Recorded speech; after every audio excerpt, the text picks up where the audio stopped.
What up is Marcus with Dynasty Fun Dads, where I've helped coach many people into their Dynasty Championships. We do have a giveaway that I'll be giving away here soon, so just stay tuned for that. We're going to be doing Dynasty Trades. Dynasty Trades, this is the time of the year where you start putting some people on the blocks. We start making some of these roster moves, free agents. These are all in the draft. Lots of things are going to be changing, and this is where you can buy some players at a lot lesser value now, or you can sell some players that have perceived value, and that being fool's gold. The first one we're going to be doing is 12-team super flex in Dynasty. It's going to be Joe Mixon versus a 23 late first. Everyone loves that late first, or that loves the 2023 class, if I can actually talk, and 112. So 112, we're looking at an okay, decent prospect. In this case, I am taking Joe Mixon. We see that Joe Mixon is still in his prime.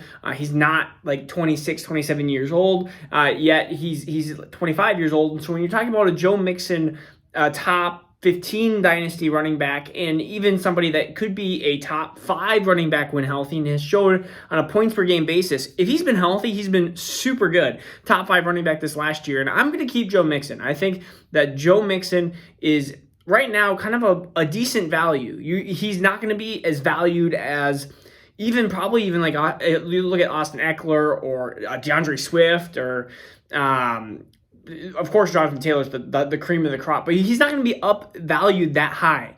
You're not going to get he's not going to be traded for everything. He's gonna be a little bit less value. So I like that trade there to get Joe Mixon.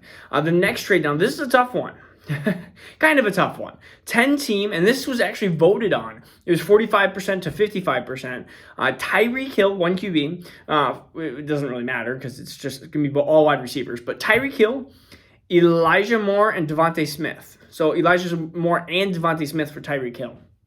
And so Tyreek Hill, I love Tyreek Hill, one of my top dynasty wide receivers. But we have Elijah Moore and Devontae Smith.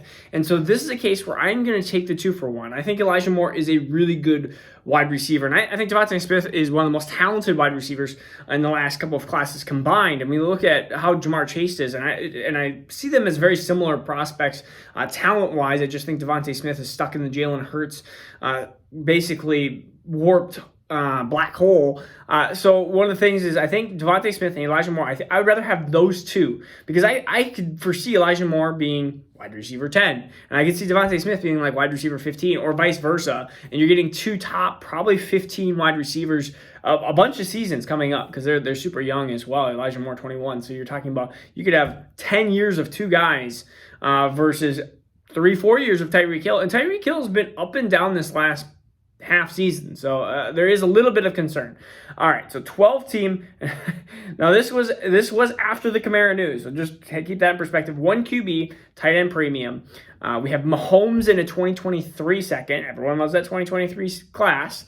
Or Lamar Jackson and Alvin Kamara. So you have Mahomes versus Jackson, and you have a second versus Kamara. And the second doesn't do me much in the 2023 class, especially in a 1 QB league.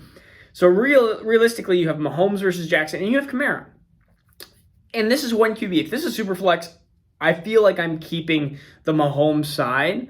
Man, this is tough, because just looking at this from the most valuable piece of this basically roster is probably Kamara, if we know what news is happening. And so I'm going to take the Lamar Jackson and Kamara side. I don't like it. It doesn't feel good. But I'm going to do it, because gosh, if we just knew more about the Alvin Kamara situation, I'm starting just to shy off of it. No, what? I can't do it. I'm going to second guess myself. I'm gonna take the Mahomes side in the second, because I don't know what's going on with the Kamara news. We're just gonna have to keep updated with it. And Kamara, there's a past possibility, just like Deshaun Watson, that he may never play again. And really, you're giving up Mahomes and a second for then Jackson. And I hate that. And Kamara and the Saints, you just never know. Kamara's also on a decline there. So, yeah, I'm actually going to keep the Mahomes side. I did not think that was going to happen, but we're going to do it. All right, so, hey, if you made it this far, DeAndre Swift, we are still trying to give this sucker away. I want to give it away. Give it away. All you have to do is be a subscriber for a chance to win when we hit 2K, which we have been chugging along. We've been getting closer and closer. I mean, we still got like 900 to go. But by the time maybe you see this video, maybe it'll be 850 to go. So We are going to do some more trades here. This is a 0.5 PPR dynasty. We have JT 2023 second, Kamara versus CMC. Oh, and you guys wanted to see what the trade, you guys wanted to see the little trade thing up here. I will do that in my maybe next video. I'm not going to do that in this video, but I'm probably going to do that in my next video. I'm going to maybe put what the trade exactly is. But I forgot. We're already halfway through. So JT 2023 second and Kamara in CMC. I hate these Kamara trades. I hate the Kamara trades because Kamara could, again, be nothing or he could be everything. It was the Deshaun Watson of last year. We had the discussion of where's Deshaun Watson value-wise, and his value just kept going, and now his value is not very good at all. So you're really doing, let's just say that Kamara's worth a second. Let's just say that that's what it is. So it's JT versus CMC, and I'm going to take JT. So I'm going to take the JT side. Again, safety. I am risk adverse. I would rather risk in other situations.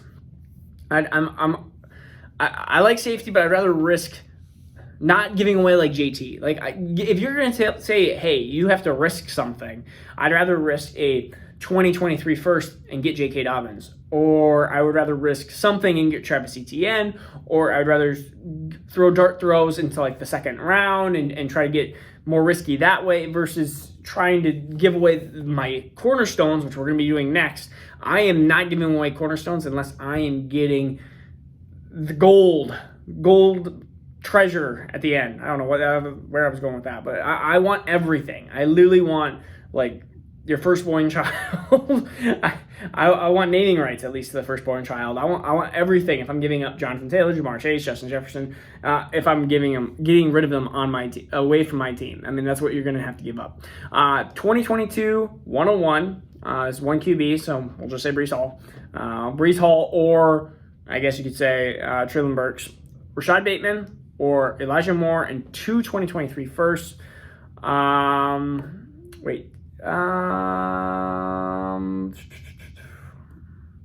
It says Team B also receiving potentially another 2023 second. I don't know why. I don't know why that wasn't in the. It was in the top comment box. That was a little weird there.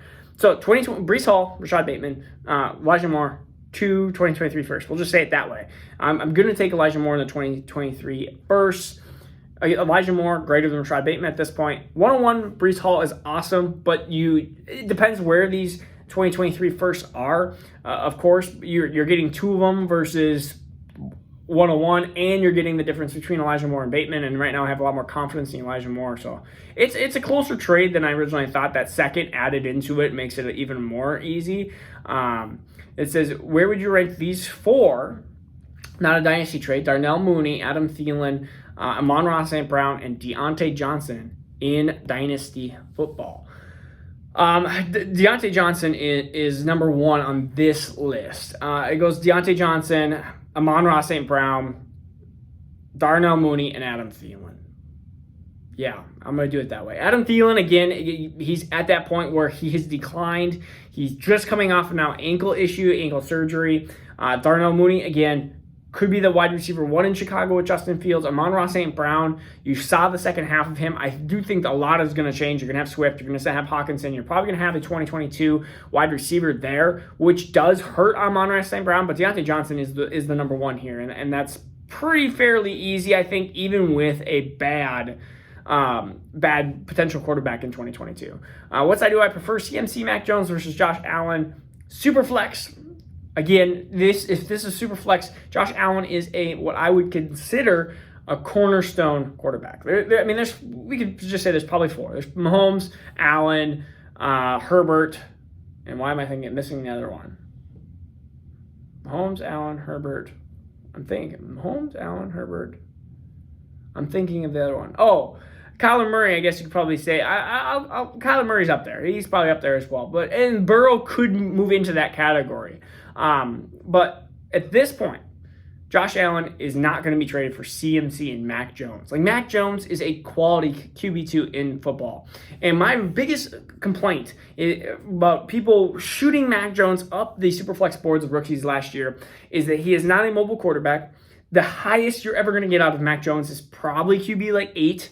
He might have a QB8 in him, or like maybe a QB6 one year, and then he'll be back into his 13, 14, 16. Like, Mac Jones is a quality. I think he's going to be a really good NFL quarterback, but those things don't necessarily translate to fantasy football, and that is all we care about. We don't care about the NFL draft, and I've talked about this. You can have a really good NFL player, really good route runner, really good at moving the first downs, and you could have a player that does not do well in fantasy football. He's good for their overall team. Curtis Samuel was one of those players for a while that I thought was really good for a fantasy or for a football team, but fantasy-wise, it was like really hard to really gauge where Curtis Samuel could actually go. There are other players that are exactly like that as well, that are good football players, but just fantasy-wise. And quarterbacks, for sure, if they're not mobile, they can be a good quarterback. Kirk Cousins is I think, a above-average quarterback. He is, fantasy-wise, QB 10 to 15 every year. All right, Burrow versus Lamar Jackson. This is going to be Joe Burrow. Burrow, you go, well, you just talked about mobility. Burrow, I think, actually is a mobile quarterback. You looked at LSU. He was a mobile quarterback there, and he shows that he can actually scoot and run a little bit. But Lamar Jackson, maybe it's just because I'm more down on him. I see him as injury prone. I see him as a shorter shelf life in the NFL level. Let's do the last one, and this is a big one. So this is a PPR, just one QB. We have DeAndre Hopkins, Darren Waller, Robert Woods, T-Law, that's Trevor Lawrence, William Trevor Lawrence, and Justin Fields versus Nick Chubb, CEH, Marquise Brown, Tua Tagovailoa, and Dalton Schultz. Whew, let's say that again. Hopkins, Waller, Woods, T-Law, Fields, Chubb, CEH, Brown, Tua, Dalton. Chubb. So I'm just trying to think of if I can cancel any of these guys out. We'll just say Tua and Fields. We can cancel those out. I feel probably a little bit better about Fields and Tua, but we'll just cancel them out just so it makes it easier. And I'm going to actually cancel Waller and Schultz because Waller is, again, he's a lot older than people think. And Schultz actually was a top 5 tight end last year. So I'm actually going to cancel those two out. So you have Hopkins and Woods versus Chubb, CH, Brown, and T-Law. Wait, no. Chubb, CH, Brown. You got T-Law, Hopkins, and Woods. Does that make sense? Chubb, CH, Brown. Okay, I'm just going to take the top one because you get Trevor Lawrence. And Trevor Lawrence is, I still believe, and you still get Hopkins, and you still get Robert Woods, which I still think is going to have a good year or two. CH, don't trust. Marquise Brown, don't trust. Chubb, I trust, but not enough to overcount the... Basically, who do I want out of these players? Besides the cancellations, I want Trevor Lawrence, and I want a little bit more of DeAndre Hopkins versus the other team that has Chubb and a wild card in CEH, which I don't trust. And again, Marquise Brown, also don't trust. I'm taking the Hopkins, Waller, Wood, Trevor Lawrence. Trevor Lawrence, Justin Fields. Whew. And that Justin Fields, Tua, there's a little tilt there too. And Dalton Schultz, comparing him to Waller, I mean, I'll offset that. I mean, Waller is, he's getting closer to that 30-year mark. But, I mean, Dalton Schultz has had one good year, or a year and a half. Can he continue that?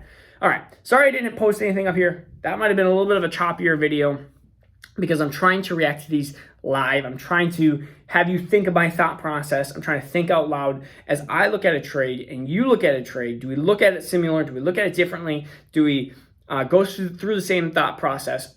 These are also in a vacuum. There's no contending. There's no rebuilding. There's no reloading. Those are the 3 biggest things that you need to figure out what you're doing. Are you rebuilding? Are you reloading? Or are you tearing down? Or are you competing?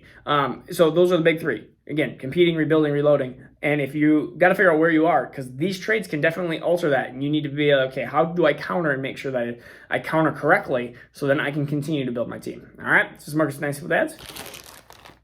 I want to give it away. Peace out.